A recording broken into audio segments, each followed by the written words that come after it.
नमस्कार दोस्तों, डॉक्टर जितेंद्र अड़िया मेरा नाम है। अहमदाबाद में रहता हूँ। Mind power trainer, life coach, publisher, author, hobby pilot, बहुत कुछ करता हूँ मैं। दोस्तों, आज हम सीखने जा रहे हैं विजुअलाइजेशन का वर्कशॉप यानी क्या, जिसमें आपको कुछ प्रैक्टिकल ट्रेनिंग मिलती है। ये हमारा वर्कशॉप है। इस वर्कशॉप का फ़ायदा लेने के लिए मैं आपको एक ख़ास सजेशन देता हूँ। इसको सिर्फ थियरी की तरह मत लीजिए। जहाँ जहाँ भी आपको एक्सरसाइज कहा जाए, जो भी कहा जाए वो करिए। और मैं तो खास ये कहता हूँ कि अगर आपने नोट पेन बाजू में नहीं रखी है तो ले लीजिए, कुछ पॉइंट लिखना है तो लिख लीजिए, कुछ एक्सरसाइज में कहूँगा वो करिए। उससे क्या होगा कि आपको बहुत फ़ायदा होगा दोस्तों। तो शुरू करते हैं। अलग अलग पार्ट में है, तो पार्ट 1 हम शुरू करते हैं। आपने कहीं सुना है you are the architect of your future, तुम तुम्हारे भाग्य के विधाता हो? यस और नो? सुना होगा। आप बिलीव करते हैं कि मैं मेरा भाग्य का विधाता हूँ? यस और नो? कुछ लोग करते हैं, कुछ लोग नहीं करते हैं, क्योंकि हम तो मानते हैं कि ऊपर वाला भाग्य का विधाता है, हम नहीं। वो जैसा भाग्य लिखता है ना, वैसा हमें मिलता है।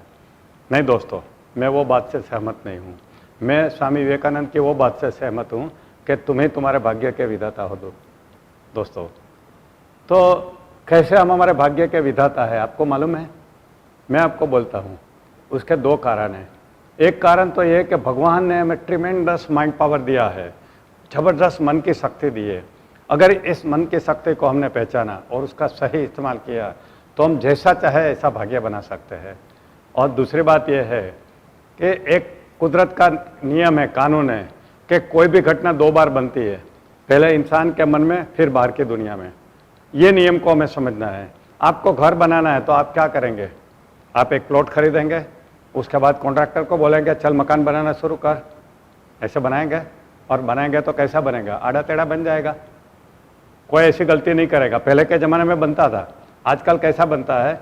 आप प्लॉट खरीदेंगे, फिर आर्किटेक्ट के पास जाएंगे, उनको बोलेंगे कि तू नक्शा बनाओ इसका, और उसके बाद उनसे आप डिस्क्राइब करेंगे जब नक्शा बनेगा तब कि मुझे ऐसा बेडरूम चाहिए, ऐसा ड्राइंग रूम चाहिए, ऐसा बाथरूम चाहिए। वो सब समझ के वो एक डिज़ाइन बनाएगा, पेपर के ऊपर पूरा घर का डिज़ाइन बनेगा। और उसके बाद कॉन्ट्रैक्टर को आप बोलेंगे कि ये डिज़ाइन के हिसाब से तुम ये घर बना दो। सही है ना दोस्तों? आप ऐसा ही करते हैं ना? करते होंगे क्योंकि आप इंटेलिजेंट हैं। मगर यही नियम हमारी लाइफ के लिए नहीं होता है कि हम हमारे पहले जीवन का नक्शा बनाए, लाइफ का प्लानिंग करें और फिर लाइफ जीना शुरू करें। मगर वहाँ ये नियम हम यूज़ नहीं करते हैं दोस्तों।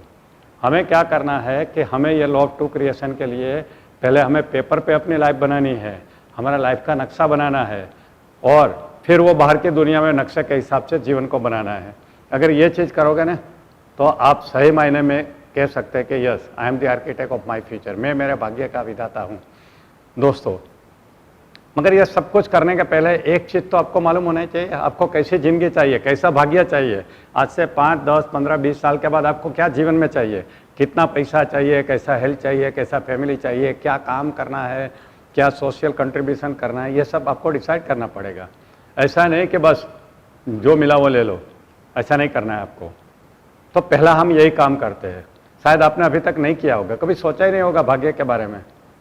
देखिए हम क्या क्या चाहते हैं। सबसे पहले तो हम चाहते हैं कि हमारी हेल्थ बहुत अच्छी हो। मैं तो वही चाहता हूँ कि मरूँ तब तक हेल्दी रहूँ।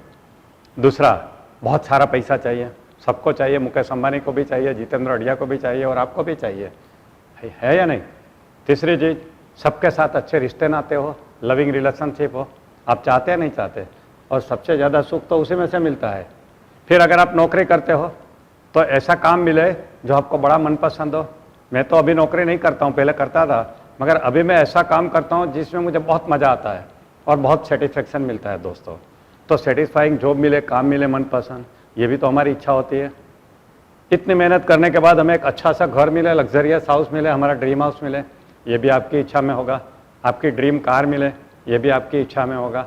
ये सब कुछ होगा, मगर आपने कभी शांति से सोचा नहीं होगा। आपको बड़ा नाम चाहिए, ये भी हो सकता है, नेम इन फेम चाहिए। गाना है ना, पापा कहते हैं बड़ा नाम करेगा, तो आपको नाम चाहिए। अगर आप पॉलिटिक्स में हैं तो आपको पॉलिटिकल पावर चाहिए, मिनिस्टर बनना है, एमएलए बनना है, एमपी बनना है। कुछ लोगों को ये सब कुछ मिल चुका है मगर मन की शांति नहीं है, तो वो लोग ये भी कहेंगे यार मुझे तो पहले मन की शांति चाहिए। कुछ लोग तो कहते हैं मुझे मोक्ष चाहिए और कुछ नहीं चाहिए। मेरे प्रोग्राम में जब ये पूछता हूँ ना तो सब लोग तो नहीं बोलते हैं, कुछ लोग बोलते हैं कि मुझे मोक्ष चाहिए। तो पहले आपको ये डिसाइड करना है कि आपको लाइफ में क्या चाहिए। विश लिस्ट बनाइए या अपना गोल चार्ट बनाइए या विजन बोर्ड बनाइए, जो आपने मेरे गोल के प्रोग्राम में देखा होगा या माइंड पावर प्रोग्राम में देखा होगा। तो सबसे पहले आपको ये करना है कि आपको क्या चाहिए वो डिसाइड करना है, फिर कैसे चाहिए वो हम डिसाइड करेंगे, फिर लॉ ऑफ टू क्रिएशन वहाँ लगेगा। अब ये सब चीज़ आपने डिसाइड तो कर ली, आपने प्लान कर लिया, गोल चार्ट बना लिया, सब कुछ बना लिया, मगर सवाल ये है कि मिलेगा कैसे, वही तो आपको सीखना है। उसके लिए तो आप यहाँ बैठे हैं मेरे सामने। अब मैं आपको ये सिखाने वाला हूँ कि आपको जो भी चाहिए, जो आपने विश लिस्ट में डाला है, वो कैसे आपको मिलेगा, सीखना है आपको। और उसके लिए एक ही शब्द को, एक ही टेक्निक को, एक ही प्रोसेस को समझना है, जिसका नाम है विजुअलाइजेशन, कल्पना, मनोचित्रण। विजुअलाइजेशन यानी क्या, जैसे आप अभी स्क्रीन पे मुझे देख रहे हैं, वैसे भगवान ने आपको यहाँ पे एक स्क्रीन दिया है। आप अपने आँख को बंद करेंगे और आँख को ऊपर करेंगे, आई बॉल को ऊपर करेंगे, आपको एक स्क्रीन दिखेगा। ये स्क्रीन के ऊपर आपको चित्र देखना है। कौन से चित्र देखना है? आपके भविष्य के चित्र देखना है। भविष्य के चित्र में क्या देखना है? जो आपको चाहिए वो मिल चुका है, जो आप करना चाहते थे वो कर चुके हैं, जो आप बनना चाहते थे वो बन चुके हैं, ऐसे आपको चित्र देखने हैं। और ये चित्र देखने की कला या प्रोसेस या विज्ञान, इसको कहते हैं विजुअलाइजेशन यानी मनोचित्रण यानी कल्पना। दोस्तों, तो आज हम पूरा इसको ही सीखेंगे, पूरे के पूरे प्रोग्राम में हम यही सीखेंगे विजुअलाइजेशन के बारे में। ये विजुअलाइजेशन वर्ड में आज से 20-25 साल पहले लोगों को बोलता था, लोग मेरे पे हंसते थे, अरे विजुअलाइजेशन से सब कुछ थोड़ा मिल जाता है, तुम पागल बना रहे हो, ये तो काल्पनिक घोड़े है, इससे कुछ नहीं होता है, मेहनत करो, नसीब के ऊपर देखो, ऐसा करते थे। मगर आज इतने सालों के मेरी मेहनत के बाद लोग इस बात को समझने लगे हैं। अभी तो विराट कोहली का इंटरव्यू है कि मैं विजुअलाइज करता था हर मैच के पहले अगले दिन, देखिए यूट्यूब के ऊपर। सचिन तेंदुलकर ने कितनी बार अपने इंटरव्यू में कहा विजुअलाइजेशन के बारे में। सब लोग कहते हैं इसके बारे में, पहले ये नहीं मालूम था, मगर आजकल सबको मालूम होने लगा है कि visualisation is a very nice process. दोस्तों, आपको अपने बच्चे के लिए 2 काम तो जरूर करने हैं। एक तो उनको गोल सेट करने में मदद करिए और दूसरा उनको विजुअलाइजेशन सिखा दीजिए। बाद में आगे जाकर उसको कोई हेल्प करने की ज़रूरत नहीं पड़ेगी। अगर ये 2 चीज़ उन्होंने सीख लिया ना, तो अपने आप उनके जीवन आगे बढ़ेगा। ये 2 काम आपको अपने लिए भी करना है और अपने बच्चों को भी सिखाना है।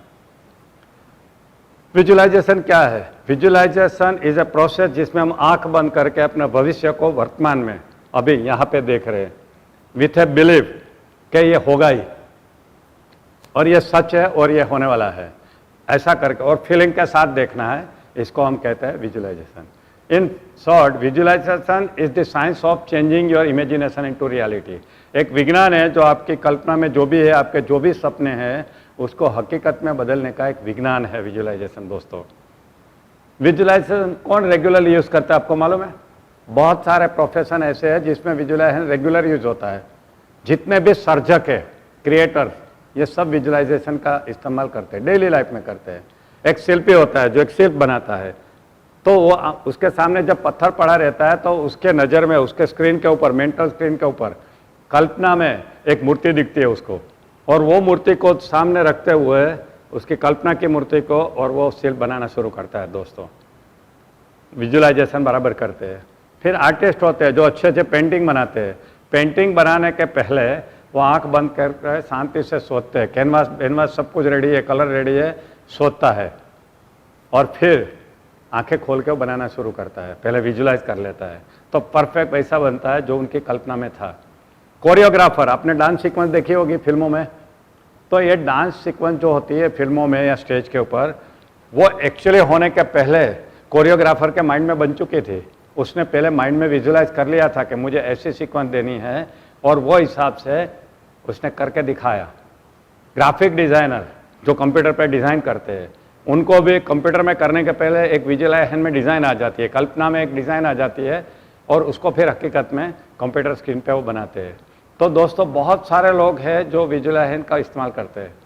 आपको मालूम है फिल्में भी 2 बार बनती है, पहले डायरेक्टर के मन में बनती है, बाद में पर्दे के ऊपर आती है, वो भी 2 बार बनती है। दोस्तों, यानी आपको जो भी क्रिएट करना है, जो भी चीज़ का सर्जन करना है, उसके लिए आपको ये विजुअलाइजेशन तो करना ही होगा। आपको अपना भाग्य का सर्जन करना है, भाग्य कैसा चाहिए, तो उसके लिए भी तो आपको विजुअलाइजेशन का इस्तेमाल करना पड़ेगा। तो पहले क्या करना है, आपको डिसाइड करना है, उसका एक दस्तावेज बनाना है, यानी डॉक्यूमेंट बनाना है और फिर विजुअल हैंड के जरिए उसको हकीकत में बदलने का प्रोसेस चालू करना है। कितना ईजी है। अब ये विजुअल हैंड का साइंस को समझने के पहले हमें माइंड को समझना पड़ेगा। वैसे मुझे मालूम है आपने मेरे माइंड पावर के प्रोग्राम कहीं ना कहीं अटेंड किए होंगे या इसमें एक प्रोग्राम है वो भी देखा होगा, तो माइंड के बारे में तो मालूम ही होगा। फिर भी एक बार रिपीट कर लेते हैं मगर दूसरे पार्ट में। पहला पार्ट यहाँ ख़त्म होता है दोस्तों, इस पार्ट को एक बार और देख लीजिए, पूरा समझ लीजिए। मैं तो बोलता हूँ हर पार्ट को 2-2 बार देखिए, तभी आपको मज़ा आएगा और फिर दूसरे पार्ट पे जाइए। All the best.